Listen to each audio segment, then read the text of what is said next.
Good evening students, welcome to my YouTube channel Lawful Lingo. आज हम एक नया सब्जेक्ट शुरू कर रहे हैं जहाँ जो कि है फैमिली लॉ का सब्जेक्ट। अब तक हम काफी सारे सब्जेक्ट कंप्लीट कर चुके हैं, jurisprudence, constitution, public international law and हमारा टोर्ट का सब्जेक्ट चल रहा है। कंपैरेटिव पब्लिक लॉ को हम कंप्लीट कर चुके हैं और आज हम जो इवनिंग की क्लासेस है उसके लिए हम फैमिली लॉ के सब्जेक्ट को शुरू कर रहे हैं।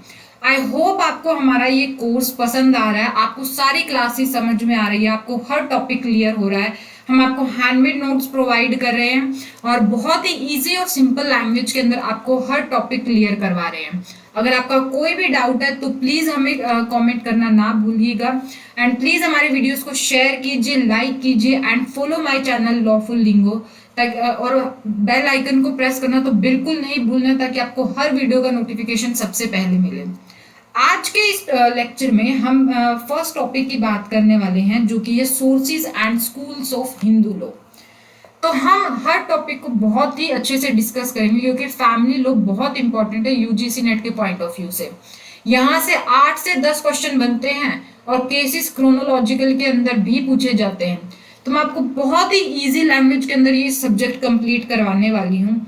आप इस सब्जेक्ट को जब लेक्चर्स खत्म हो जाएंगे ना सारे, तब आप देखना आपको बहुत इजी लैंग्वेज के अंदर ये सब्जेक्ट समझ में आ जाएगा और हर टॉपिक आपका क्लियर होगा। इस बात की मैं आपको गारंटी देती हूँ। इसके लिए बस आपको करना ये कि हर लेक्चर को आपको कम से कम 2 से 3 बार देखना है, अपने नोट्स अपने हाथों से बनाने हैं और उन्हें हर रोज रिवाइज करना है। तो आप देखेंगे कि आपके सब्जेक्ट पर आपकी कितनी पकड़ होगी। तो चलिए आज का जो हमारा टॉपिक है sources and schools of Hindu law, उसको हम शुरू करते हैं। देखो यहां से एक क्वेश्चन बनता है तो ये आपको बहुत अच्छे से पता होने चाहिए क्या क्या सोर्सेज है, क्या स्कूल्स है, क्या उनके पॉइंट्स हैं, उनके बारे में आपको पता होना चाहिए। और मैं आपको ये सोर्सेज को याद रखने की ट्रिक भी बताऊंगी क्योंकि इन सोर्सेज के अंदर जो इनकी मिनट डिटेल्स हैं वो भी मैं आपको बताऊंगी। तो चलिए शुरू करते हैं। सबसे पहले हम बात करेंगे सोर्सेज ऑफ हिंदू लॉ की।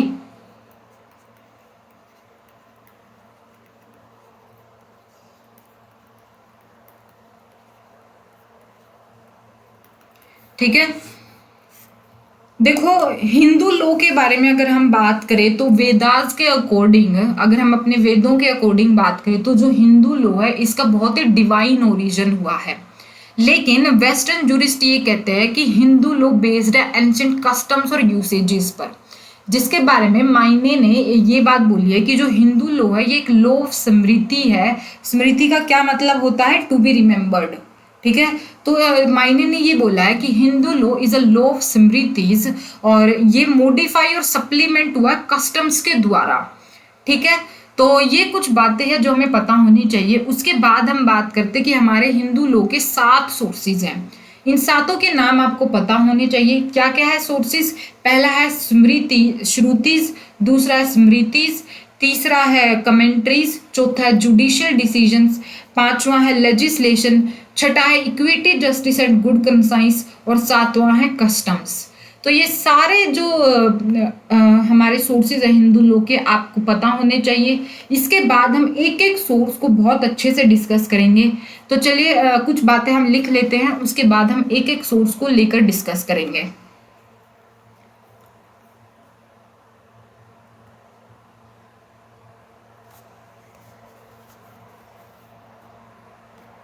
According to Vedas,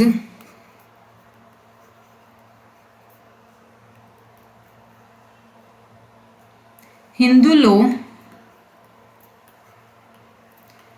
is of divine origin.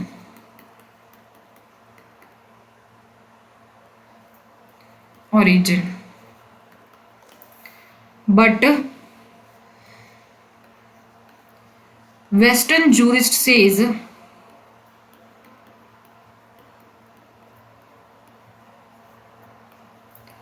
it is based on, मतलब Hindu law is based on ancient customs and usages.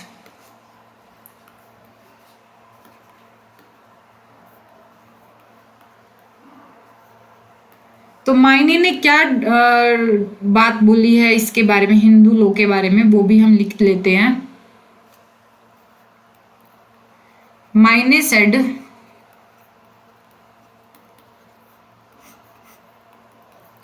Hindu law is law of Smritis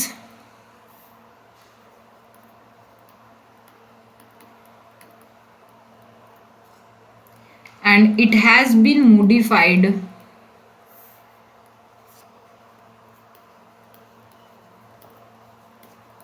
and supplemented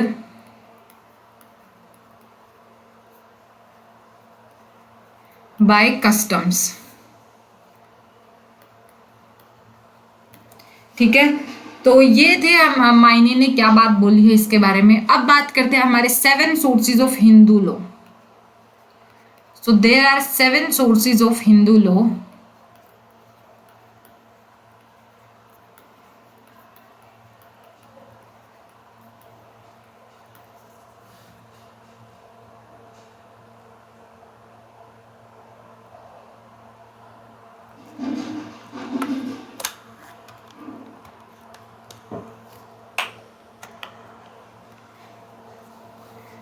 The first one is Shrutis, the second one is Smritis, third is commentaries,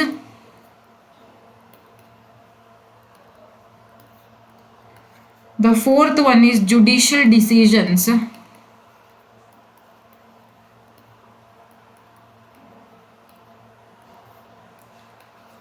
fifth one is legislation,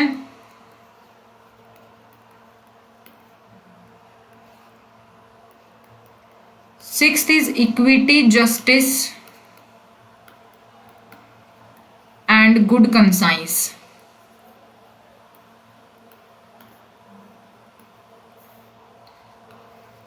seventh one is customs।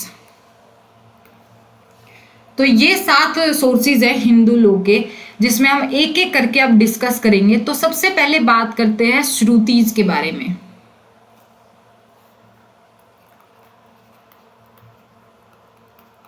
देखो, श्रुति का मतलब होता है to be heard. श्रुति यानी सुनना। श्रुति एक संस्कृत का word है, श्रुति यानी सुनना। और हमारे 4 वेदास है, जिसमें सबसे पुराना वेद है हमारा ऋग्वेद, देन यजुर्वेद, सामवेद और अथर्ववेद। तो श्रुति के अंदर हमारे 4 वेद आते हैं। तो shruti it means to be heard.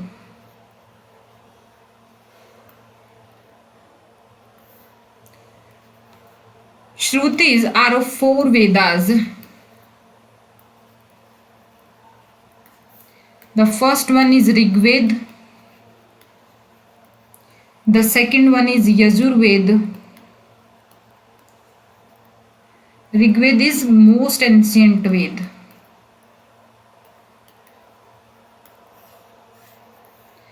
The third Ved is Samved.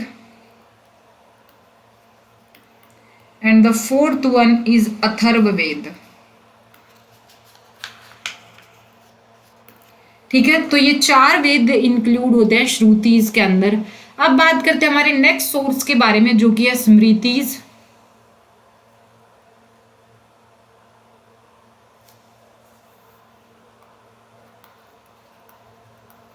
देखो, स्मृतिज का मतलब होता है टू बी रिमेम्बर्ड।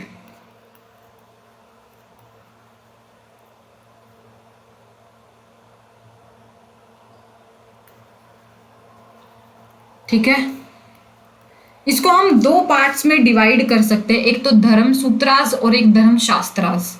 ठीक है, जो धर्म सूत्रास होते हैं वो प्रोज फॉर्म के अंदर होते हैं, जैसे कि हो गया अपस्तम बाला, गौतमा, बुद्धायान। ठीक है, ये हो गए धर्म सूत्रास। या फिर गृहा सूत्रा हो गया, ये सब आते हैं। गृहा सूत्रा के अंदर हमारे जो हिंदू मैरिज की सेरेमनीज है उनको बहुत ही मिन्यूट डिटेल्स के अंदर डिस्क्राइब किया गया है। मतलब छोटी छोटी चीज उसके अंदर दी गई है गृह सूत्रास के अंदर। और ये बात एग्जाम के अंदर, यूजीसी नेट के एग्जाम के अंदर पूछी जा चुकी है। काफी सालों पहले पूछी थी, बट पूछी जा चुकी है।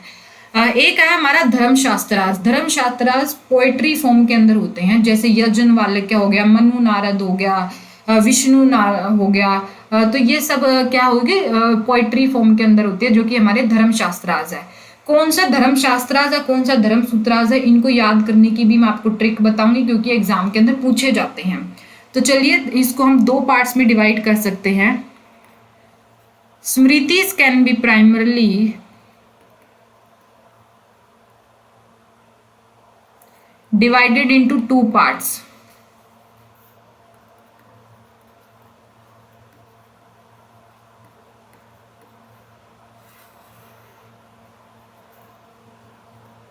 The first one is Dharma Sutras,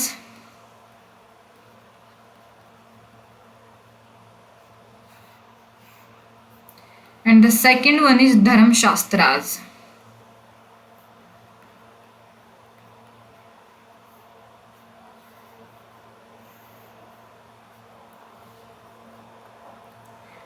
So let's talk about them one by one.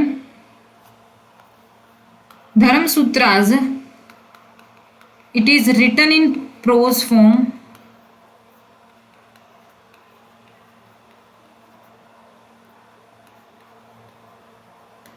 ठीक है, फॉर एग्जाम्पल गौतम,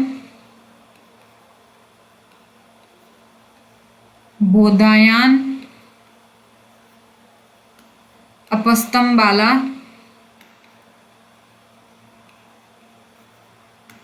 और गृहसूत्रा।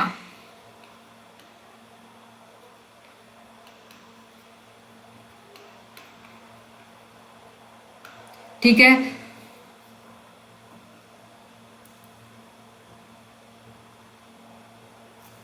गृहसूत्रा के बारे में आप ये चीज लिख लो, ceremonies of Hindu marriage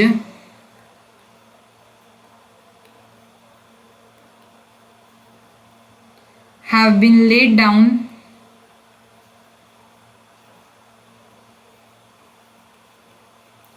in minute details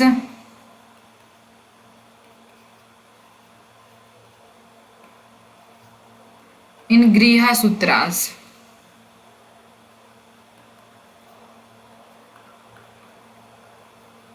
ठीक है, अब बात करते हैं धर्मशास्त्रार्थ की।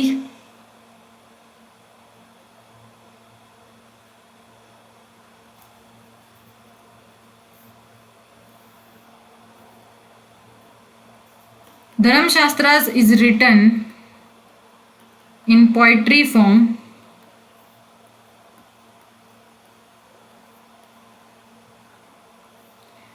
इसके एग्जाम्पल क्या हो सकते हैं, मनु, नारद, विष्णु, यजनवाल्क्य,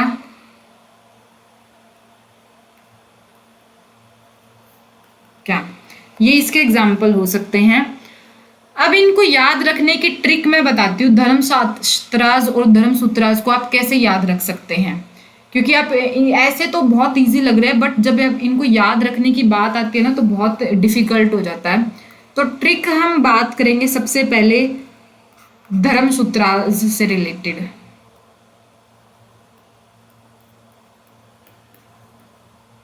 ठीक है, तो ट्रिक क्या है, बुद्ध ने गौतम को अंबाला में सूत्र बताए।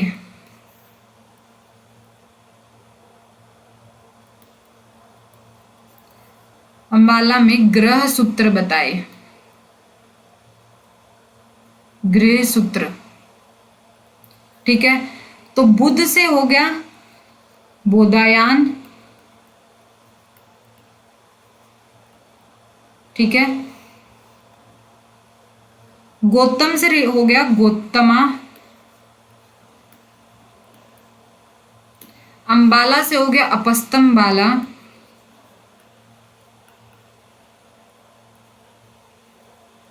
और ग्रह से हो गया गृह सूत्र।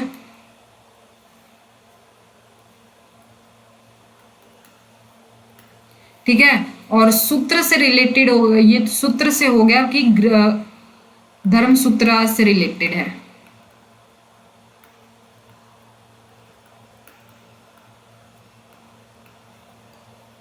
ठीक है, तो ये हो गया आपका एक ही ट्रिक से कि किस मतलब धर्म सूत्रा से रिलेटेड कौन कौन से सूत्राज हैं। ठीक है, तो आपको ये याद हो जाएगा यहां से बहुत ही आसानी से। अब हम बात करते हैं धर्मशास्त्राज की। धर्मशास्त्राज से रिलेटेड जो ट्रिक है दैट इज मनु ने शास्त्र के अनुसार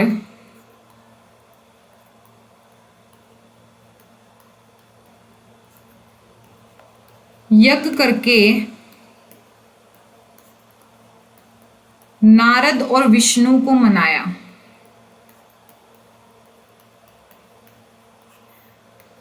पहले यज्ञ से ही भगवानों को मनाया जाता था, बारिश वगैरह सब यज्ञ से ही करवाई जाती थी। ठीक है, अब तो कोई नहीं करता, बट तो मनु से आपका हो जाएगा मनु शास्त्राज। शास्त्र से होगा कि धर्म शास्त्राज से रिलेटेड है, रिलेटेड टू धर्म शास्त्राज।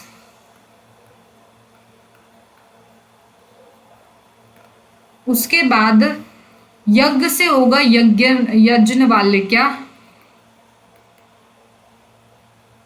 अगर प्रोनाउंसिएशन गलत हो तो हम सॉरी फॉर दैट। नारद से होगा नारद जो शास्त्र है, और विष्णु से होगा विष्णु शास्त्र। तो इससे आपके सारे के सारे जो धर्म सूत्राज और धर्म शास्त्राज वो क्लियर हो जाएंगे और आपको याद रखने में भी आसानी होगी। ठीक है, अब नेक्स्ट बात करते हैं हमारे नेक्स्ट सोर्स की हिंदू लॉ के, तो वो है हमारा कमेंट्रीज। देखो 4 कमेंट्रीज है जो हमारी हिंदू लॉ की सोर्स हैं, जिनके बारे में हम एक एक करके बात करेंगे और किसने उनको लिखा है और कैसे उनको याद रखना है वो ट्रिक भी मैं आपको बताती चलूंगी। तो चलिए लिखते हैं। There are 4 important commentaries.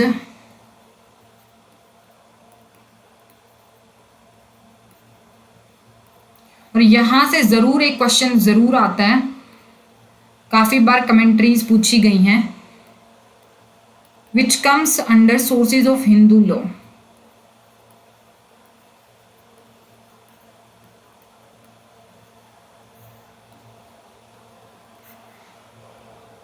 First one is दयाबाग।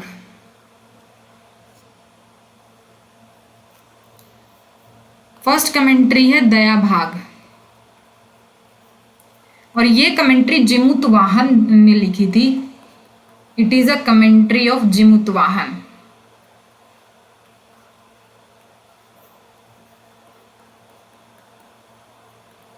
Jimutavahana. अब कैसे आप ये याद रखेंगे, इससे रिलेटेड ट्रिक है। वाहन से भागते हैं, तो जब भी कोई व्हीकल आता है या कुछ भी आता है तो लोग भाग जाते हैं ना, मतलब सामने आते तो भागते ही हैं, भागते हैं। तो वाहन से क्या हो गया, जिमुत वाहन ने लिखी है, और भाग से क्या हो गया, दया भाग। ठीक है, तो ऐसे आपको ये पूरी की पूरी कमेंट्री याद हो जाएगी और किसने लिखी है वो भी याद हो जाएगा, है ना, इजी। तो नेक्स्ट हम बात करते हैं नेक्स्ट कमेंट्री की, जो कि है Mitakshara.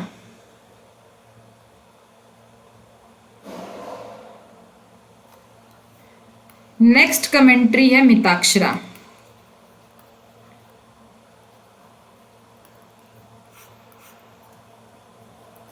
It is a commentary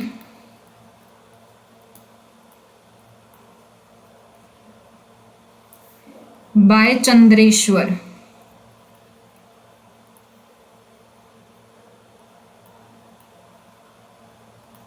ठीक है, इसको कैसे याद रखेंगे, इसकी ट्रिक है विज्ञान और चंद्रेश्वर ने कौन सी का एक और जो कमेंट्री लिखी है वो है यज्ञवाल्क्य। यज्ञवाल्क्य पर लिखी है ये,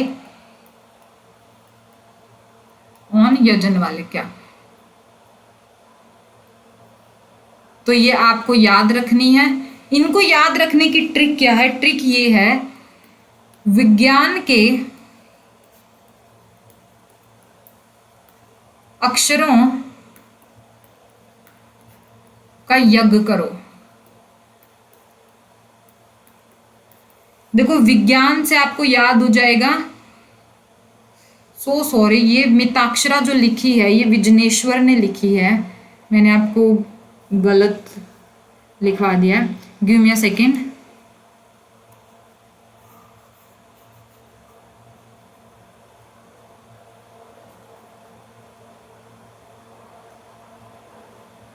तो किसने लिखी है? मिताक्षरा। मिताक्षरा लिखी है विजनेश्वर ने। ठीक है, तो इसकी ट्रिक है, विज्ञान के अक्षरों का यज्ञ करो। विज्ञान से आपको याद हो जाएगा, विजनेश्वर ने लिखी है। अक्षरों से आपको याद हो जाएगा, मिताक्षरा। और यज्ञ से आपको याद हो जाएगा, यज्ञवल्क्य।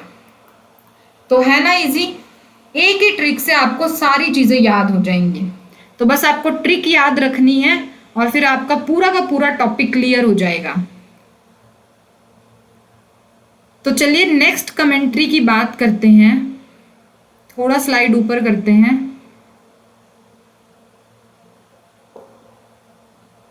हमारा जो थर्ड कमेंट्री है वो है विवाद रत्नाकर। और विवाद रत्नाकर ये कमेंट्री है चंद्रेश्वर की। इट इज अ कमेंट्री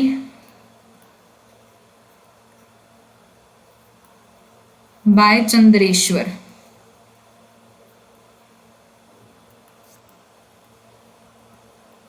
ठीक है, इसको याद रखने की जो ट्रिक है वो ये है, चांद पर विवाद है।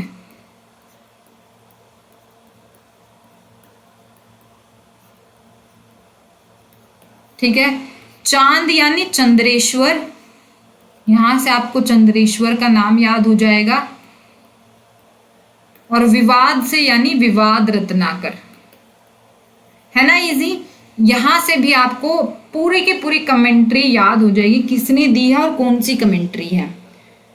अब बात करते हैं हम अपनी लास्ट कमेंट्री के बारे में, जो कि फोर्थ कमेंट्री है, जो कि है दया तत्व।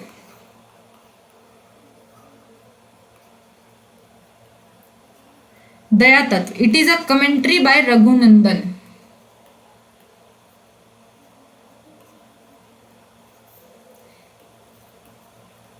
रघुनंदन।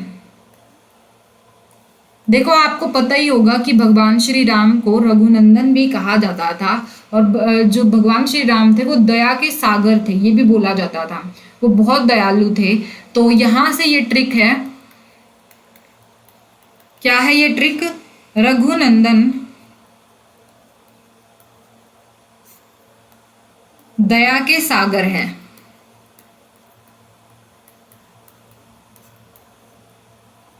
देखो रघुनंदन से आपको याद हो जाएगा कि रघुनंदन ने लिखी है।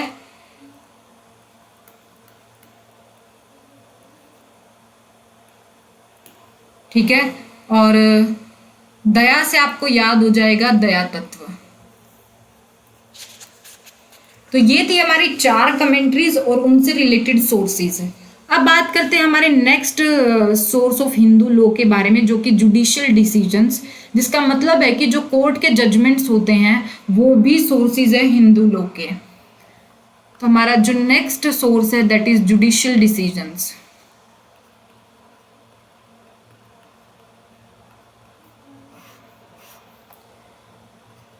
The decisions of court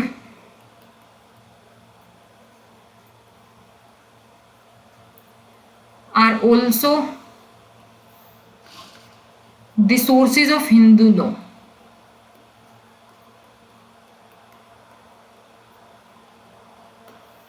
next हमारा जो सोर्स है दैट इज लेजिस्लेशन।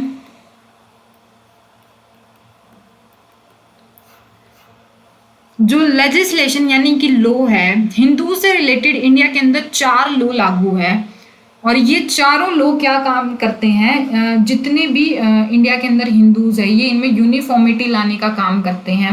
ठीक है, और इनको इनका जो एप्लीकेशन है इनको प्रैक्टिकल बनाते हैं। तो क्या कौन कौन से हमारे 4 लेजिस्लेशन है? पहला हिंदू मैरिज एक्ट 1955 का, जिसमें हिंदू मैरिज से रिलेटेड सारी सेरेमनीज, डिवोर्स प्रोसेसेस, सारा चीज़ें दी गई है। उसके अलावा हिंदू सक्सेशन एक्ट है 1956 का, Hindu minority and guardianship act है 1956 का, and the fourth and the last act is the Hindu adoption and maintenance act 1956 का। तो ये 4 एक्ट है which brought the uniformity throughout the country in application and practice of Hindu law. तो चलिए legislation के बारे में लिखते हैं। Legislation brought uniformity throughout the country in application and practice of Hindu law।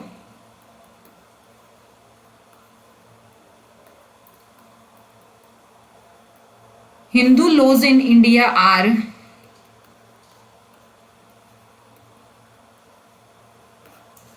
कौन कौन से हिंदू लॉज हैं?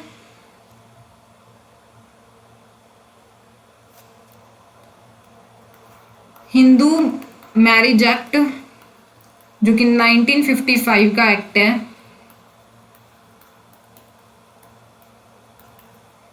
The second one is Hindu succession act.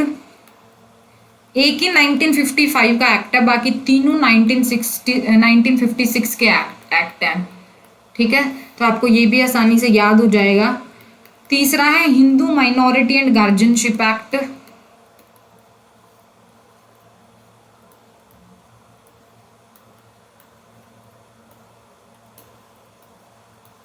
(1956). The fourth one is Hindu Adoption and Maintenance Act,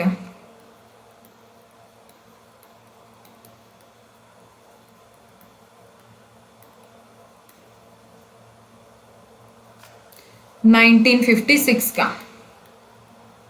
ठीक है, नेक्स्ट हम बात करते हैं हमारे नेक्स्ट सोर्स के बारे में, जो कि है equity, justice and good conscience. देखो ये जो सोर्स है ये तब अप्लाई होता है जब या तो स्मृतिज या फिर कमेंट्रीज इन दोनों में कंफ्लिक्ट हो, या फिर किसी भी दो हिंदू सोर्सेज के बीच में कंफ्लिक्ट अराइज होता है, तब जो प्रिंसिपल अप्लाई किया जाता है कोर्ट द्वारा, that is equity, justice and good conscience का ये प्रिंसिपल अप्लाई किया जाता है। इससे रिलेटेड एक फेमस केस भी है, that is Gurunath versus Kamlabai, 1951 का केस है, जो बहुत इंपॉर्टेंट है, काफी बार एग्जाम के अंदर पूछा जा चुका है।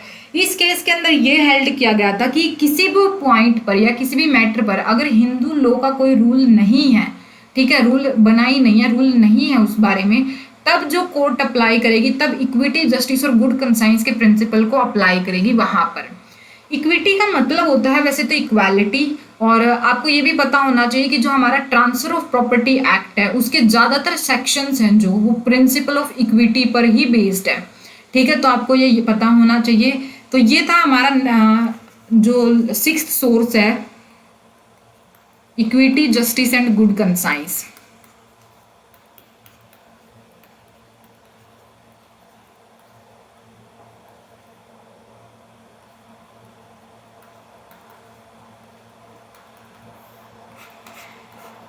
So let's write some things about it. It plays role when there is a conflict, when there is a conflict between Samritis and commentaries,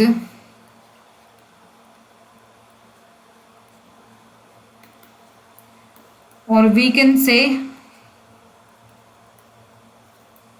any of the two sources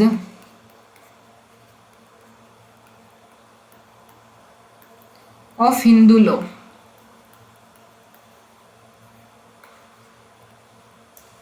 are in conflict,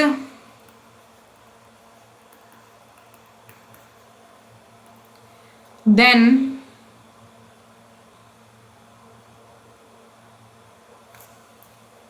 equity, justice and good conscience principle is applied. Justice and good conscience applied. इससे related case लो भी लिख लेते हैं। Gurunath versus Kamlabai का case है 1951। क्या held हुआ इस केस के अंदर? That in absence of rule of Hindu law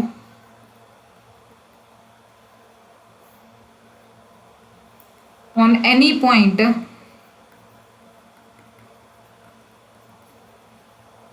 then authority may be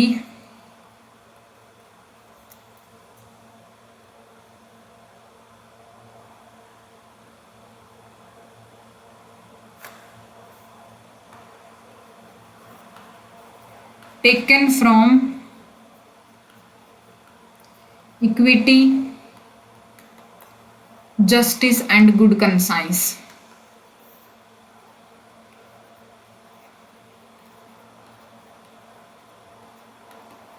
ठीक है, अब हमारे last source of Hindu law की बात करते हैं, जो कि है कस्टम।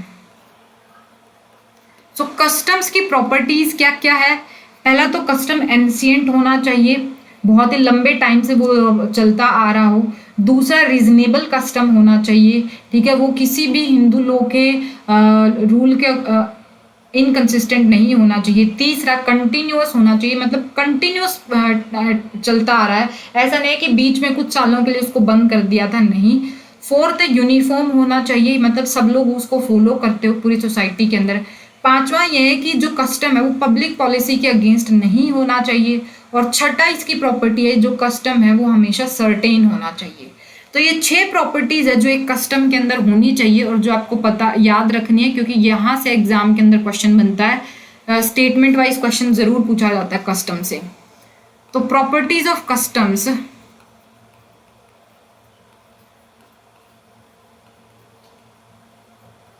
आर, फर्स्ट है customs must be ancient। दूसरा custom must be reasonable।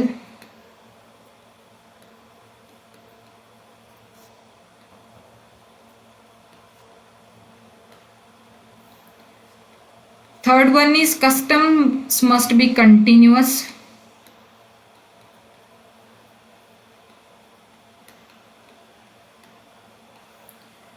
The fourth one is custom must be uniform।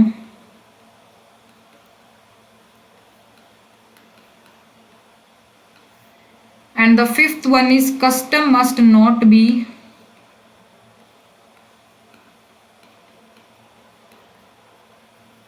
against public policy।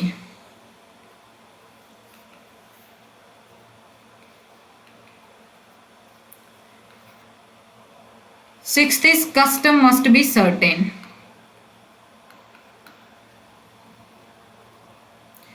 तो ये 6 प्रॉपर्टीज आपको कस्टम की पता होनी चाहिए। यहां से एक क्वेश्चन तो आ ही सकता है और काफी बार पूछा भी गया है।